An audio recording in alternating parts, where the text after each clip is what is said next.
The recycled air of the orbital station carried a heavy stench, mixed with rust and neglect. Water stains ran down corroded walls, leaving dark marks like dried blood. Station Omega-9 was once a thriving trade hub on the rim. Now it served as a haven for smugglers, fugitives, and traffickers dealing in the galaxy's darkest trade sentient life. Derek moved through the crowd with practiced calm, his leather jacket scarred by years of close calls. A thin line marked his face from eye to mouth, twitching as he scanned the wares. He wasn't here to make friends, just another deal. Another day of survival in a merciless universe. "Ah, my valued friend returns," purred the auctioneer, a reptilian humanoid with dull glinting scales. "Looking for something today? Perhaps a mechanic for that wreck you call a ship." Derek smirked coldly. "Just browsing. Curious what junk you're peddling this time." With a flick of his tongue, the auctioneer gestured toward a corner filled with cages. "Something rare. A very unusual specimen." Derek's eyes narrowed as he followed the motion. Inside one reinforced cage sat a still figure. Female, but clearly alien. Her deep blue skin was patterned with markings, maybe tattoos, maybe natural. She wore old, cracked armor that still showed fine craftsmanship. Chains bound her, yet she didn't resist. Her white hair covered her face as if she were asleep or already gone. "What's this supposed to be?" Derek asked flatly. "A warrior," the auctioneer whispered. "From a fallen civilization. Said to be among the fiercest soldiers in the galaxy. Found drifting in a derelict vessel. Hasn't spoken or opened her eyes since capture. But the armor alone worth the price." A crowd gathered, muttering in awe and derision. Derek knew they waited for his reaction. He built his reputation on never being impressed. "Looks like a corpse in armor," he said loudly, earning laughter. "Donate it to a museum." The crowd roared. Derek leaned closer to the bars, studying her. Still, silent, unmoving. "Probably dead already," he muttered, tapping the cage. The strike came in a blur. A blue hand shot out, clamping around his throat with crushing force. Derek choked, dragged hard against the metal bars. Her head stayed bowed, eyes closed, but her grip was unyielding. Chaos erupted. Guards rushed forward, weapons raised.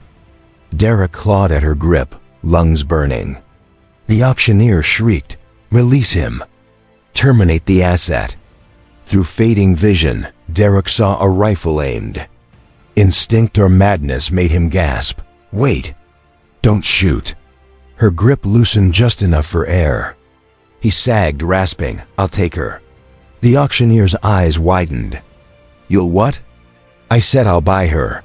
The woman's hand slipped back inside, resuming her motionless pose.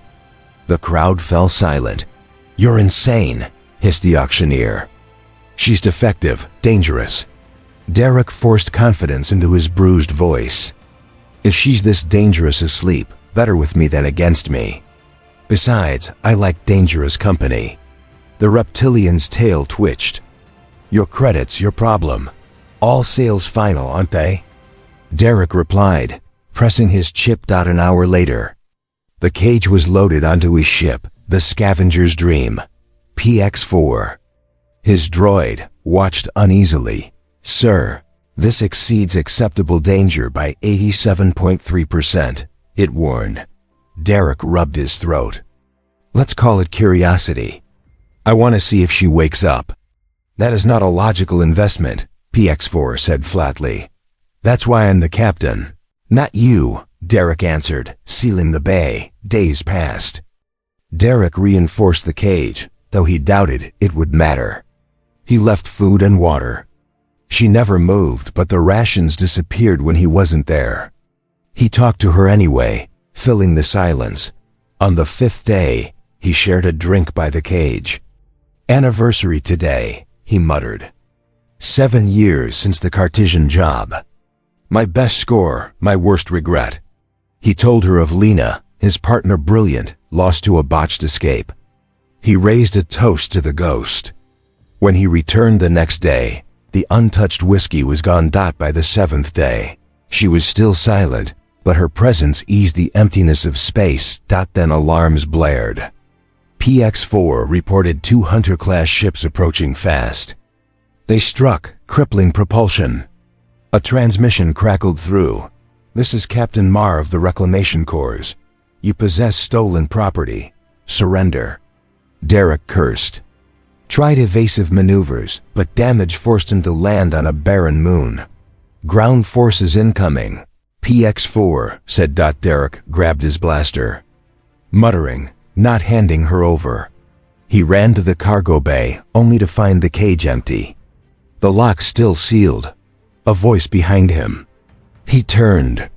She stood tall, chains gone, eyes still closed. Her presence was imposing, her armor glowing faintly in the firelight. "They want you," Derek said, weapon aimed. She tilted her head as if listening to something beyond. Then she offered her open hand. "Now you want to team up?" Derek scoffed. But another explosion shook the hull. Boarding had begun. He lowered his weapon. "Fine, enemy of my enemy." She moved toward the hatch. For the first time she spoke. Her voice was deep, melodic. "You are not afraid of the dead?" "Only the beautiful kind," Derek answered before he could stop himself. She almost smiled, then opened the hatch. Together they fled into the desert shadows, pursued by soldiers. They found shelter in a canyon. By firelight, Derek studied her engraved armor, her timeless features, her silence. "Do you remember grabbing me?" he asked. "I wasn't asleep," she said softly. "I heard you laugh." He chuckled faintly. "Fair enough." He rubbed his throat. "You have a name?" She paused. "I did. But it died with my world." "I'm sorry," Derek said. "Don't be. Worlds die. It is the way of things." Later, when she noticed his wound, she treated it with salve from her armor. The sting faded to numbness. "Thank you," he murmured. She only nodded. Returning to her place by the fire. Derek held up his ruined jacket. "Had this since my first big score." "Yes, everything breaks eventually." The fire flickered between them, two strangers bound by survival, waiting for what the galaxy would bring next. After a moment's pause, he held it out across the fire. "Here, you might need this more than I do. Nights get cold out here." She tilted her head, weighing the offer. Then, to his surprise, she accepted the jacket, placing it carefully over her shoulders. "I don't feel cold," she said softly. "But I accept." Derek gave a faint smile. Progress. In a week they had gone from hostility to exchanging gifts. They sat in quiet companionship as the fire burned low. Derek struggled to stay awake, the day's fatigue pressing down on him. "You should rest," the blue woman said. "I will keep watch." "With your eyes closed?" Derek couldn't help but ask. A flicker of that almost smile crossed her lips again. "I see more with my eyes closed than most do with theirs open." Derek wanted to ask more, but exhaustion overtook him. He shifted his pack into a makeshift pillow and lay down near the fire. "Wake me if our friends show up," he murmured, already slipping into sleep. Just before losing consciousness, he thought he heard her reply. "Sleep well, Derek." He awoke to her hand on his shoulder, her touch light but urgent. "They're coming," she said. Derek was instantly alert, reaching for his blaster as he sat up. The fire had burned to embers, and dawn's gray light filled the canyon. "How many?" he whispered. 8, armed, moving cautiously along the canyon floor. Derek peered around the edge of their alcove but saw nothing. "How do you know?" "I hear their breathing, feel the weight of their steps on the stone." He didn't question her further. They gathered their belongings quickly, extinguishing the last traces of the fire. "There's a fork in the canyon about 100 meters ahead," Derek said, checking his blaster's charge. "We could double back, try to reach the ship." The blue woman shook her head. "They've left guards." The ship isn't an option. Then we move deeper into the canyons. There's a settlement 20 kilometers from here. If we can reach it. No, she interrupted. We face them here. Derek stared at her. Are you serious? 8 of them, heavily armed. We have 1 blaster between us. She turned to him, her posture calm but unshakably confident. I have fought worse with less. You haven't even seen them. I hear their breathing, she replied evenly. That's enough. Before Derek could argue again, she stepped out of their cover, moving with purpose toward the approaching hunters. Swearing under his breath, he followed, keeping to the shadows along the canyon wall. The confrontation came fast. The hunting party rounded a bend and halted at the sight of the blue woman standing in their path. 8 figures in gray armor, faces hidden behind reflective visors, weapons raised in perfect unison. Target acquired, one announced into a comm unit. Proceeding with retrieval. Stand down and surrender, another ordered. You are property of the Reclamation Corps. Resistance will mean termination. The blue woman stood unmoving, head slightly tilted as if listening. Her eyes stayed closed, her face serene. I belong to no one, she said clearly, her voice echoing in the canyon. Final warning, the leader barked. Stand down or... She moved. One moment still, the next she was among them, a blur of blue skin and ancient armor. The first soldier fell before he could finish his sentence, his neck broken with precision. The second fired a single wild shot before her fist crushed his visor and the face behind it. Derek watched in stunned disbelief, then snapped into action. He stepped from cover, blaster firing, supporting her as she tore through the hunting party with terrifying skill. She fought with her eyes closed, moving with flawless awareness. Every strike landed true. Every motion flowed with lethal grace. It was less a fight than a deadly dance, beautiful and horrifying all at once. A stray blast struck the canyon wall near Derek's head, showering him with stone chips. He ducked, rolled, and came up firing 3 quick shots, dropping another soldier. On your left, he shouted as one of the hunters moved to flank her. She spun, catching the attacker's arm and hurling him into the canyon wall with bone-crushing force. The remaining soldiers regrouped, forming a perimeter and focusing their fire. The blue woman weaved through the barrage with impossible speed, but even she couldn't dodge everything. A shot hit her shoulder, spinning her. Another grazed her leg. Derek's covering fire forced the soldiers to split their attention. He hit one in the knee, dropping him, then dove for cover as return fire peppered the rocks around him. When he looked up again, she was surrounded. 3 soldiers closed in with restraints, her injuries slowing her. Without thinking, Derek broke from cover, firing wildly as he charged. His sudden attack gave her the distraction she needed. She burst free of the circle, striking with renewed force. The rest of the fight was short and brutal. Working together, Derek at range, she in close, they dismantled the hunters one by one. When the last soldier fell, the canyon fell silent again, broken only by their heavy breathing. Derek lowered his blaster, surveying the aftermath. That was impressive. The blue woman stood among the fallen blood, hers and theirs on her armor. She turned toward his voice, and for the first time, he saw a flicker of weakness.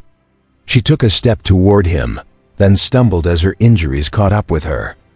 Derek rushed forward, catching her before she fell.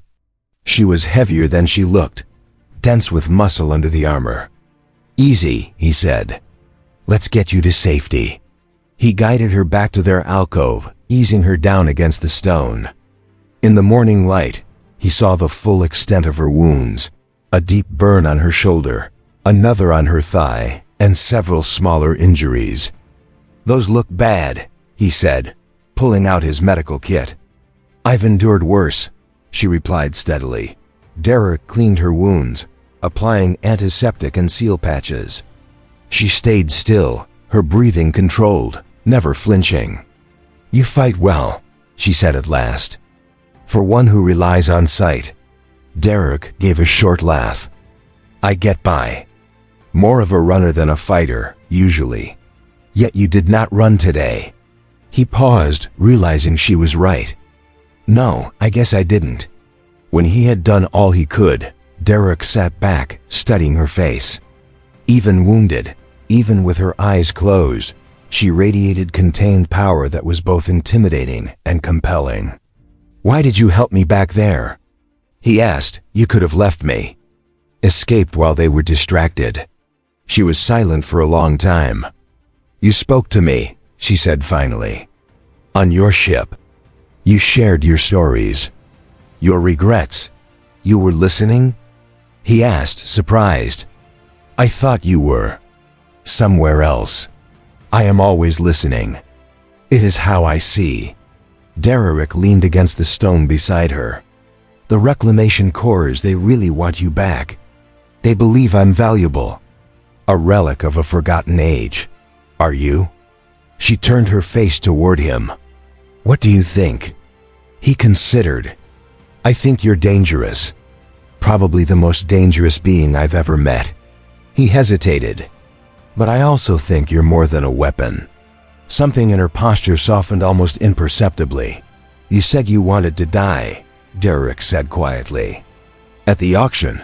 The auctioneer said you hadn't responded to anything since they found you. Why are you still fighting?" "Because," she said slowly, "for once, someone looks at me like I matter. Not as a weapon. Not as a relic. As a being worth speaking to." Her honesty caught Derek off guard. He found himself without a retort. "I still haven't opened my eyes," she added softly. "But you trust me," he said. "I can hear it in your voice." She didn't deny it. They stayed in the alcove through the day, recovering. Derek checked their supplies. Limited food, half a canteen of water, and his blaster with 30% charge left. Not ideal for crossing 20 kilometers of canyon, but they had no choice. As dusk fell, they prepared to move. The blue woman's wounds had already begun to heal faster than any human's, evidence of her alien nature. "We should travel at night," Derek suggested. "Cooler and harder to spot if they send more hunters." She nodded, taking his hand to rise. Though still hurt, she moved with determination. Showing no sign of pain, they traveled in silence through the maze-like canyons, guided by Derek's navigation device and her uncanny sense of their surroundings. More than once, she warned him of unstable ground or predators before he noticed them himself. By midnight, they had covered nearly half the distance. They stopped to rest in a shallow cave, sharing the last of the water. "How do you do it?" Derek asked as they sat side by side. "Fight like that with your eyes closed?" "My people perceive the world differently," she answered. "We sense presence, intent, movement without sight as you know it. So it's cultural. You could open them if you wanted?" "It is more than that," she said carefully. "My eyes are not only for seeing. They are conduits of power. In my culture, we open them only for two purposes: to bond with another soul or to destroy an enemy." Derek frowned. "You sound like something out of an old space opera. Maybe you just don't want to look at me." Her posture stiffened slightly, the first sign of offense he'd seen.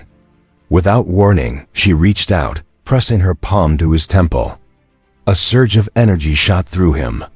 For an instant, he saw vast crystalline cities under 3 moons, beings of blue skin moving in perfect unity. Then war, destruction, a power consuming everything. The vision vanished as she withdrew her hand. "What was that?" he gasped. "A fragment of memory. Of truth."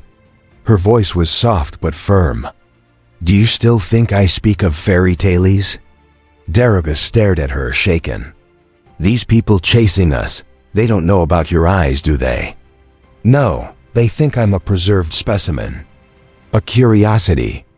A trophy." There was bitterness in her tone now. "They don't truly understand what they're after. And what are they hunting?" Derek asked quietly. She turned toward him, her closed eyes meeting his gaze in an uncanny way. The last guardian of a force that destroyed my people. A force I swore to contain until death released me. A chill ran through Derek, unrelated to the desert night. And it's contained now? For the moment. But others want to release it, to turn it into a weapon they don't comprehend. Her fingers brushed the markings on her skin. These are not decorations. They are seals bindings etched in flesh and spirit. Derek studied them with new understanding. That's why you let yourself be captured. You were waiting. I was waiting for death, she admitted. An end to my duty.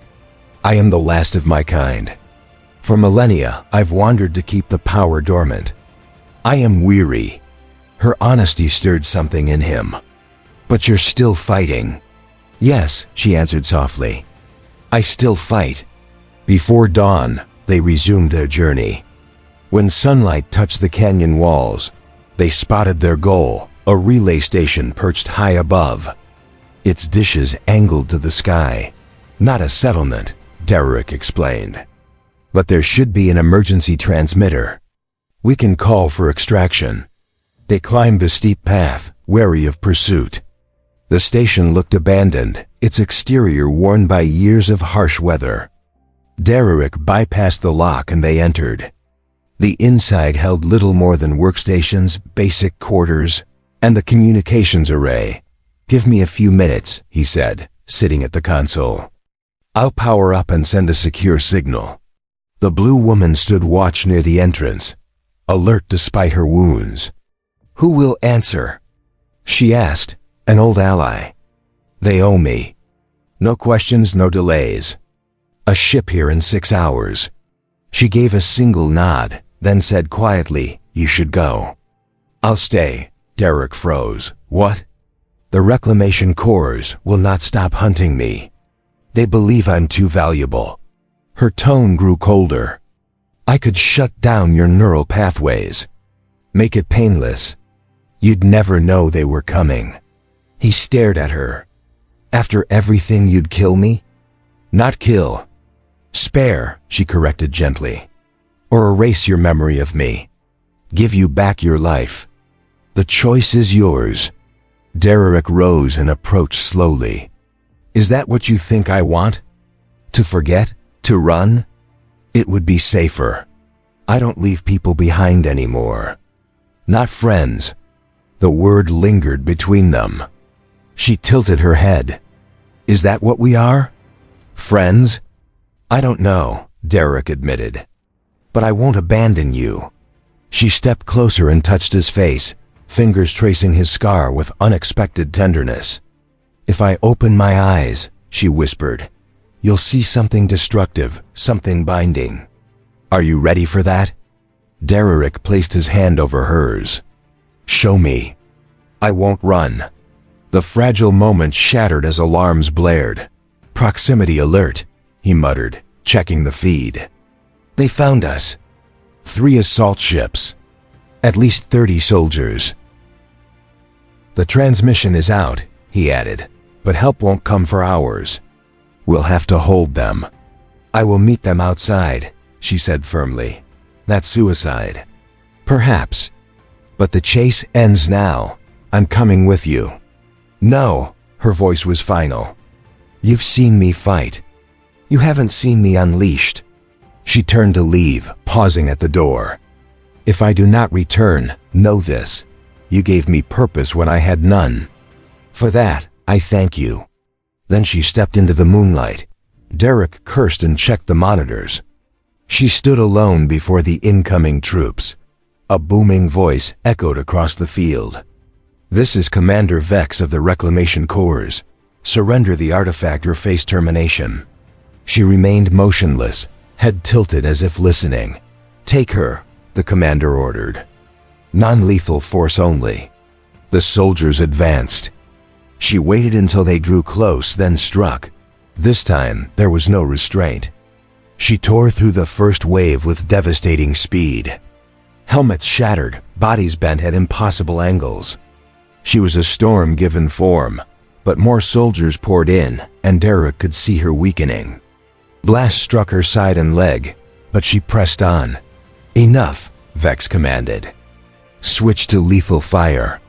Target the head." A shot hit her chest, dropping her to her knees. Derek couldn't stand by. He grabbed his blaster and ran outside. He fired, disarming Vex before he could execute her. "Get away from her. Kill him," Vex ordered. But the blue woman rose again, bloodied yet more powerful than ever. "Enough," she declared, her voice resonating unnaturally. "This ends now." She opened her eyes. Blinding light erupted, bending reality itself. Soldiers screamed, dropping weapons, writhing in agony. "What are you?" Vex gasped. "I am the last guardian," she answered, her voice layered with terrible harmonics. "The keeper of destruction. The binding of chaos." Vex collapsed under her touch, lifeless. One by one, she passed through his troops, ending each in silence. When it was over, she turned toward Derek, eyes still glowing. Fear seized him. "You did not run," she observed. "I told you I wouldn't," he said. Trembling but resolute to his shock, she knelt before him. "Now I am yours. Just remember who you stand with. I don't want to own you." "Never did." "Then what do you want, Derek the Fox?" He thought carefully. "A partner. Someone I can trust. Someone to keep me honest." She studied him, then gave a faint smile. "I have been many things. Warrior, guardian, prisoner. Never a partner. First time for everything." Their exchange ended as the extraction ship arrived. "Our ride's here," Derek said. "Ready for something new?" She considered, then nodded. "Lead the way, partner." As they boarded, he reflected. He had sought a weapon but found a companion. Chased a prize but uncovered a legend. Walking beside her, he asked, "You still haven't told me your name." "My true name would shatter your mind. But in your tongue, call me Echo." "Echo," he repeated. "I like it." At the ship's door, she looked back at the battlefield. "They will send more, stronger." "Let them," Derek said with a grin. "We'll be ready." Her answering smile promised both danger and protection. "Yes, we will." Together they left the desert moon. As the ship rose, Derek looked at Echo's face lit by starlight. He had once mocked a legend and now walked beside one. The universe, he thought, had a strange sense of humor. And for the first time in years, he welcomed it.